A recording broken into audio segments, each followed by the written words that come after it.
بسم الله الرحمن الرحيم.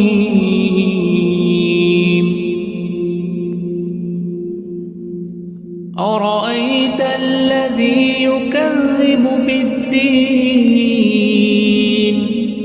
فذلك الذي يدع اليتيم ولا يحض على طعام المسكين فويل للمصلين الذين هم عن صلاتهم ساهون